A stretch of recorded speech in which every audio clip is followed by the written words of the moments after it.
Y ahora vamos a hacer un comentario con respecto al tema político. Se cumplen 50 años de este golpe de Estado o pronunciamiento militar, como les decía, de acuerdo a quien lo vea.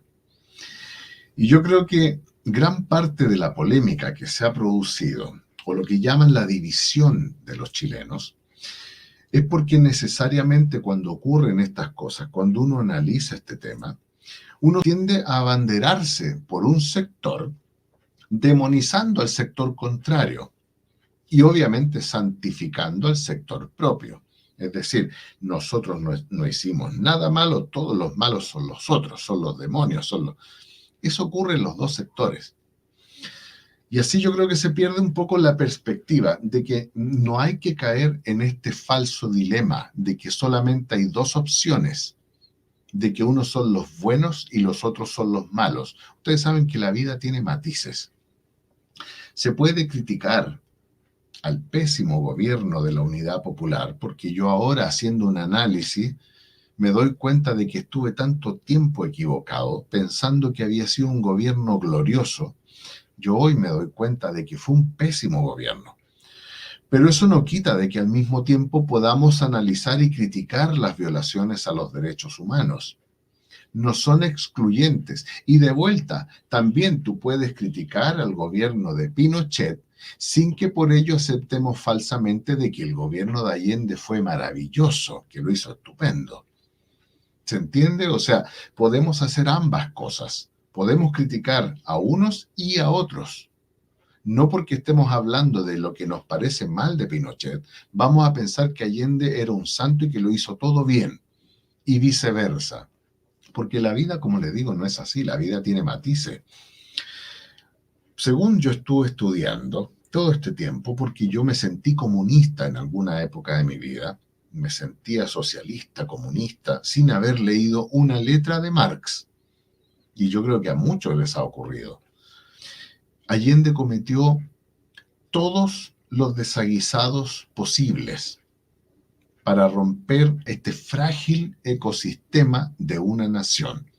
Una nación se maneja básicamente como un gran y delicado ecosistema.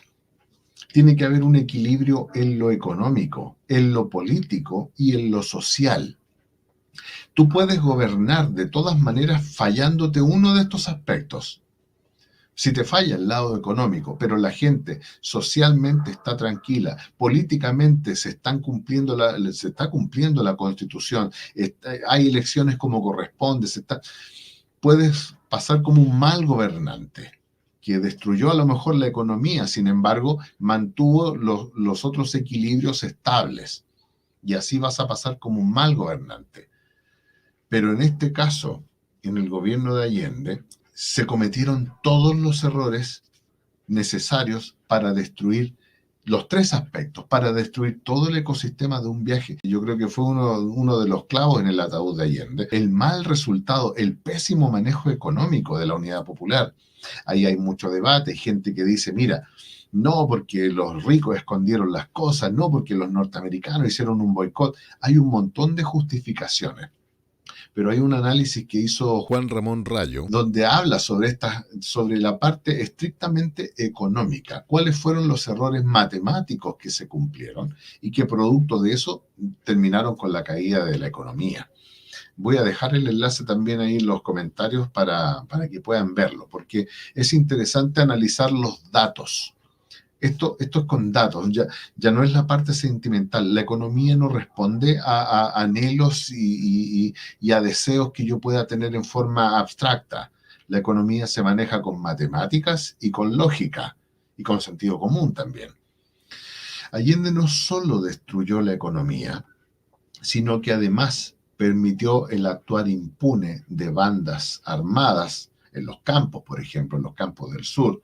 Cosa que yo comenté cuando les compartí mi pintura homenaje a Antonieta Machel. En ese video que se viralizó, hablo un poco de cómo se fue transformando este tema, cómo se fue abusando de las personas que vivían en el sur. Un poco parecido a lo que está ocurriendo ahora con el tema del conflicto mapuche. Y todas estas cosas fueron permitidas por el gobierno. Y esto también generó mucha roncha en la gente porque sientes que te están pasando a llevar tus derechos humanos y nadie los defiende. Esos mismos derechos que después se están exigiendo del otro lado. Allende aplicó también la censura a quienes lo criticaban, cosa que después también se le reclamó a Pinochet, poniendo los ojos blancos. De repente nosotros reclamábamos que Pinochet censuraba, que no dejaba, al que pensaba distinto no dejaba expresarse. Allende hizo exactamente lo mismo. Y cuando Allende no podía cerrar un medio de comunicación o de prensa que le era adverso, ¿qué es lo que hizo? Llegó a extremos como, por ejemplo, nacionalizar el papel. Al nacionalizar el papel, simplemente no le entrego papel o no le vendo papel a ese diario, ese periódico que está hablando en mi contra. Son formas de censura. No es necesario para eso que tú cierres un diario o una revista. Basta con que le quiten los insumos y no van a poder publicarla. Entonces, sí, son cosas que nunca se comentan. Se muestra a veces que el gobierno de la Unidad Popular era un gobierno democrático y de hecho llegó al poder en forma democrática, de acuerdo a la Constitución de ese entonces, y no se toman en cuenta estas cosas, y estas cosas sí ocurrieron. A ver, no me interesa si Allende era un mujeriego, un bebedor empedernido, como muchas veces se ha hablado. Esos son cosas que en esa época casi todos los pijes, todos los cuicos lo hacían. Entonces no es una cosa que a mí me preocupe. Les gustaba beber whisky, vestirse con ropas que eran inalcanzables para el pueblo, pero esas son cosas que la hacía mucha gente. Eso para mí no es lo más importante. Para mí, por ejemplo, era más preocupante su tesis doctoral, en donde él, por ejemplo, hablaba de que los homosexuales eran unos enfermos que había que curar, que había que operarlos de alguna manera para curarles esta homosexualidad, esta condición tan insana que tenían. O como, por ejemplo, eutanasiar a los bebés que eran imperfectos del pueblo. Entonces, todas esas cosas a mí me eran mucho más preocupantes. Allende era un pacifista, sí, era un pacifista, pero dejando en claro que todos los cambios, estos cambios estructurales, estos cambios profundos de la sociedad, él quería que se dieran por las buenas, pero si no se daban por las buenas, no descartaba hacerlo por las malas. ¿Por qué? Porque era también un signo de los tiempos, no es que él fuera malo, es porque en esos tiempos se hablaba en esos términos. Se hablaba de que las cosas tú las tenías que hacer por la fuerza y muchos partidos optaban por la vía violenta en forma explícita. Hoy en día nos parece como una cosa que ningún partido se atrevería a decir, no, mira, yo quiero la violencia. En ese tiempo la gente decía, yo amo la violencia y era algo normal. El problema es que con esa forma de ser, fueron estirando tanto el elástico que finalmente el elástico se cortó. Y resulta que habían amenazado tanto y metido tanto susto con su revolución, que iba a ser sangrienta, que iba a morir un montón de gente que estaban preparados para resistir y para dar pelea. Entonces los militares reaccionaron y se fueron con todo. Y ahí ocurrió lo que en buen chileno se dice, se fueron al chancho. No digamos incluso que fue de inmediato, ¿ah? Acuérdense que ya la gente lo pedía en las calles, sobre todo las mujeres. Las mujeres fueron las que más pelearon en ese sentido. ¿Por qué? Porque a ellas les correspondía parar la olla. A ellas les tocaba ver cómo cocinaban, y hacer las colas, hacer las filas en las calles. Por lo tanto, las mujeres iban a los cuarteles y les tiraban maíz, eso siempre se ha dicho, porque querían una intervención militar. Y los militares hasta el último momento no lo hicieron. Recordemos que hubo un tanquetazo que también fue sofocado por los mismos militares, es decir, en defensa del gobierno.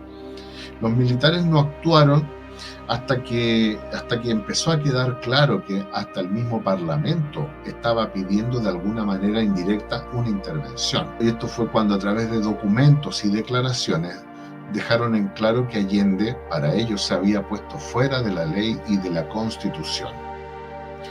Y aquí viene otra parte, porque es bueno que lo entiendan las nuevas generaciones. En una guerra o en una intervención militar se van a producir abusos. Aunque se hagan leyes, aunque se hagan leyes civiles, aunque se hagan declaraciones solemnes, aunque la gente diga nunca más con las manos en el pecho, créanme que cuando se produce el conflicto, eso no sirve de nada. Eso vuelve a ocurrir. Ustedes saben, por ejemplo, que hay una máxima con respecto a la guerra. En ciertas convenciones se dijo que, por ejemplo, un paracaidista cuando va cayendo, estamos hablando de una guerra, un paracaidista que viene cayendo, no se le puede disparar. A ver, en rigor sí se le puede disparar si él viene a tomarse tu pueblo, si viene a invadir, sí se le puede disparar a un paracaidista. Pero supongamos que ese paracaidista va en un avión y ese avión de pronto es alcanzado por un misil, no sé, estalla y saltan todos en paracaídas tratando de salvarse. Ahí tú no les puedes disparar, eso está en las convenciones. No se les puede disparar porque están tratando de salvar su vida y no vienen con la intención de... ¿Y ustedes creen que eso se va a cumplir porque lo diga un papel, porque lo diga una ley, lo diga un decreto? Eso no se va a cumplir. Porque tú ves que derribaron el avión, pero se salvaron todos y vienen cayendo. ¿Tú crees que los van a perdonar? Les van a disparar igual. Porque así ocurre en la realidad. Hay quien me pueda decir, sí, pero es que si está estipulado en una ley, si es que se salva algún testigo o alguien, pueden acusar a esos militares de que les disparan. Sí, los pueden acusar, consejo de guerra, pero los que ya mataron no van a volver a vivir. ¿Se entiende? O sea, al final pierden la vida igual y eso no les va a dar consuelo a las familias, no les va a devolver a sus muertos el hecho de que le hayan hecho un consejo de guerra. Mejor hubiese sido que no se hubiese producido esa muerte, ¿verdad? Y por eso es importante que no se generen las condiciones para que una cosa así vuelva a ocurrir. Si esa es la solución. La solución es no estirar el elástico, no llegar a ese punto, porque si se llega a ese punto, se va a producir de nuevo una cosa terrible. Y van a haber daños colaterales, y van a morir gente inocente, y eso es lo que se tiene que evitar. Cuando se habla de que los políticos no hicieron lo suficiente, es verdad. El presidente Boric decía, siempre se pudo haber hecho algo más, pero eso también pasa por la voluntad de los que están estirando el elástico. Si aquí no es que hubo un solo sector que de pronto se le ocurrió salir a matar gente. Aquí hubo una provocación previa. Por lo tanto, eso es importante que no se produzca y hay que reconocer que fue así. Si nosotros seguimos pensando que aquí hubo unas víctimas que fueron cruelmente masacradas por otras que se les ocurrió salir a hacer eso, a salir a hacerles daño, no vamos a aprender nada. No vamos a entender nada. Yo veo que hay un sector muy radical de la izquierda que fue el que más daño provocó quizá al mismo gobierno de Allende, que amenazó y jugó a la revolución, pero que no estaban dispuestos a recibir las consecuencias. Si tú juegas a la guerra, van a haber consecuencias muy serias, consecuencias muy graves. Y luego después vienen las quejas, y ese es el problema. Vienen las quejas y te respondieron con balas cuando tú querías jugar a la guerra. Esa actitud de victimismo es la típica del matón que se fijan cuando en el colegio había un matón. Y este matón del colegio los asustaba a todos y los amenazaba a todos y les quitaba el almuerzo a todos. ¿Por qué? Porque era más grande y era más gordo. Ese era el matón. Pero en verdad ese matón no sabía pelear. Lo que pasa es que le bastaba con ser más grande y le bastaba con ser más gordo para atemorizar a los demás. Por lo tanto, él los amenazaba, les quitaba sus cosas y nadie le podía hacer nada. Pero en verdad él no sabía pelear. ¿Y qué pasó cuando llegó un compañero nuevo que venía de otro colegio? Pero ese sí sabía pelear. ¿Y qué pasó cuando este matón se le fue encima y lo empezó a amenazar? Este cabro fue y le pegó y lo dejó llorando en el suelo. Ahí todos descubrieron que en realidad él no estaba preparado para pelear. Simplemente asustaba con su presencia. Pero de pronto se topó con alguien que le respondió. ¿Y qué pasó con ese matón que quedó llorando en el suelo, avergonzado delante de todo? Fue a la oficina a acusar a este niño por haberle pegado. Entonces, esa actitud de victimismo, de no entender que esto que me está pasando fue porque yo también puse de mi parte. Aquí ocurrió también con Piñera. Piñera no es santo mi devoción. A Piñera le hicieron un verdadero golpe de Estado el 18-10. que de paso incendiaron todo Chile, incendiaron el metro, no solamente robaron supermercados, sino que además los incendiaron. ¿Para qué? Para producir un colapso en la cadena de abastecimiento. ¿Se acuerdan ustedes cuando iba uno a comprar al supermercado esos días que te dejaban entrar con 2 bolsas nomás? Porque no había, porque estaban todos los otros supermercados quemados. Unas colas interminables. Se produjo el colapso que ellos querían. Fue terrible. Y eso fue lo que produjo que al final Piñera entregara la Constitución. Y le echaron la culpa a la señora Juanita, que había sido que el pueblo se había aburrido de los abusos, los 30 pesos, un montón de cosas, y salieron a quemar todo Chile. Ahí no importó que este presidente haya sido elegido democráticamente, porque yo muchas veces escuché que Pinochet bombardeó a Allende y era un presidente que había sido elegido democráticamente. Bueno, Piñera también fue elegido democráticamente, pero en este golpe que le hicieron a nadie le importó.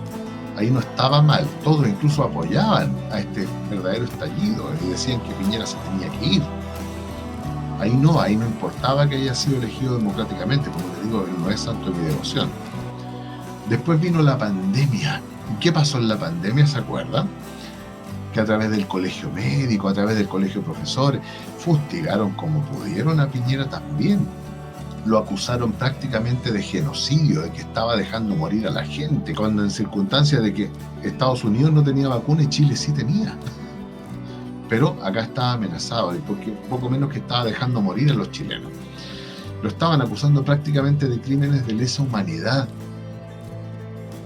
Y eso me da muy mala espina. O sea, yo siento que eran capaces de dejar morir de adrede a la gente para generar esto de que estaba muriéndose en las calles, de que no estaba manejando bien la pandemia. Es preocupante porque yo veo esa intención. Entonces, fíjense que todo eso es lo que le hicieron. Y resulta que ahora ellos no le aprueban una reforma tributaria y ponen el grito en el cielo, que no los dejan gobernar, que le están negando la sal y el agua. Entonces no hay un equilibrio con respecto a eso.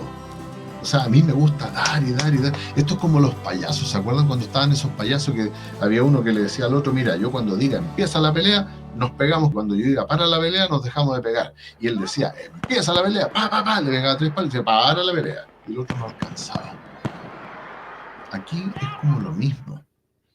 No hay una autocrítica.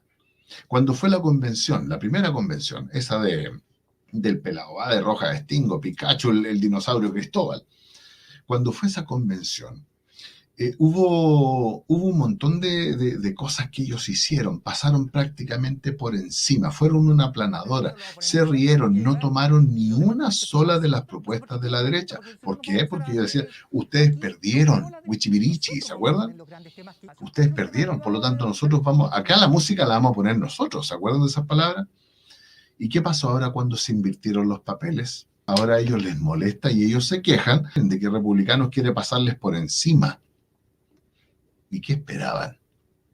Y eso que Republicano ha bajado un montón de sus propuestas, las ha bajado, como haciendo una señal, porque la derecha normalmente le hace señales a la izquierda, siempre le ha hecho señales a la izquierda. Entonces, por eso yo veo que es difícil una verdadera reconciliación mientras no vayamos sincerando los datos, en primer lugar, de cómo realmente fueron los 1000 días de Allende. Y cuando no hagamos una autocrítica y aceptemos la realidad, ¿se produjeron abusos contra los derechos humanos? Por supuesto que sí. Eso es obvio, por lo que yo les decía, porque esto siempre va a ser así. Murió gente inocente, a mí no me cabe duda, porque si tú tratas de eliminar un problema de la manera militar, va a morir gente. Y entre esa gente es imposible que sean todos culpables. Va a morir gente inocente, desgraciadamente. Y va a pasar a ser un daño colateral, desgraciadamente. No debiera ocurrir eso, no debiera, ojalá no ocurriera. Pero lamentablemente, y escúchenlo bien, eso ocurre. En la realidad ocurre. Por lo tanto, lo importante es que no ocurra, que no se produzca esa situación.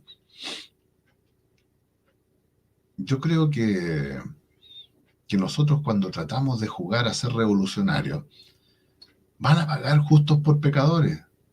Y a veces yo voy a alcanzar a arrancar, pero van a haber otros que no van a poder arrancar.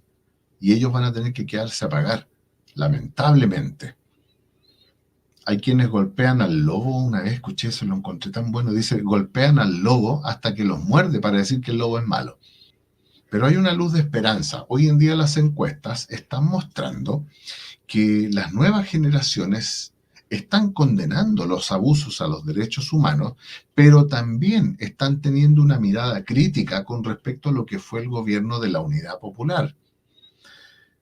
También entienden que la situación era insostenible y mucha gente está diciendo que el golpe en realidad tenía que producirse. Eso lo están mostrando las encuestas, cuando años atrás eso no era así. Entonces, yo creo que las nuevas generaciones están entendiendo de que no fue que un día los militares se despertaron con ganas de tomarse el poder para gobernar para siempre jamás. Vamos a matar a este presidente que fue democráticamente electo porque somos malos y nos queremos hacer con el poder para no entregarlo nunca más. Las nuevas generaciones parece que están entendiendo que ya eso no era tan así. Quizás las nuevas generaciones, no las radicales, a las que salen a quemarlo todo, como dijo la senadora Campillay, no esas nuevas generaciones, las buenas generaciones, no las que queman el Instituto Nacional. Las nuevas generaciones, las pensantes, están entendiendo que llegó el momento de mirar hacia adelante, buscar la manera de que no se vuelvan a generar estas condiciones, no estirar el elástico, como yo les decía, no generar las condiciones para otra revolución, porque eso nunca termina bien. Hoy muchos jóvenes tienen acceso a la información, por lo que de seguro mañana van a abrir sus mentes y van a entender que tienen que actuar con responsabilidad. Esa responsabilidad que los políticos añejos no tuvieron y que todavía no tienen. Todavía hay unos que siguen soñando con la revolución, son revolucionarios frustrados, y como ya no tienen el vigor físico para salir a pelear a las calles, para salir a empuñar un arma, están asusando a los jóvenes, están convenciendo a los jóvenes de que salgan a hacer su revolución, esa revolución frustrada que ellos tuvieron. Yo creo que el tiempo hoy está curando de a poco, bien de a poco, esas heridas nacionales que tenemos. Pese a que hay, como les digo, políticos añejos que todavía siguen infundiendo su veneno. Podrán convencer a algunos, pero no van a poder contra toda la información que los jóvenes ahora están teniendo. Y esta información ahora está saliendo a la luz. Así es que yo creo que finalmente van a ser estas nuevas generaciones las que tengan que reconciliar a Chile. No vamos a ser nosotros. Nosotros yo creo que tenemos que decir, sí, nunca más, ojalá nunca más, pero ustedes también cooperen. O sea, no tienen que generarse estas condiciones de empezar a abusar de la gente y de que la gente empiece a pedir una intervención. Ojalá las nuevas generaciones entiendan eso, de que no hay que generar las condiciones para que se produzca un nuevo enfrentamiento. Yo creo que ya no se va a producir, yo creo que actualmente no está la cosa como antes. El gobierno de Boric ha sido un muy mal gobierno y está haciendo bastante daño, a mi juicio, con sus políticas, pero no ha sido lo que fue el gobierno de Allende. Y como les digo, hasta en el gobierno de Allende se demoraron los militares en actuar, no fue una cosa instantánea. Así es que sí, yo creo que poco a poco se va a ir superando esto y las nuevas generaciones son las que van a terminar reconciliando a Chile.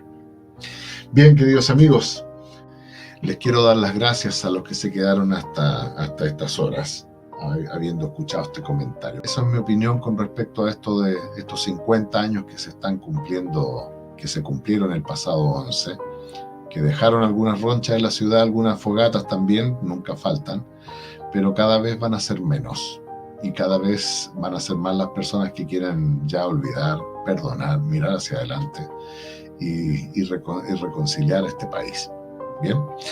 Bien, queridos amigos, nos estamos viendo entonces la próxima semana. Les doy las gracias nuevamente por haberme acompañado. Un besito. Chao, chao.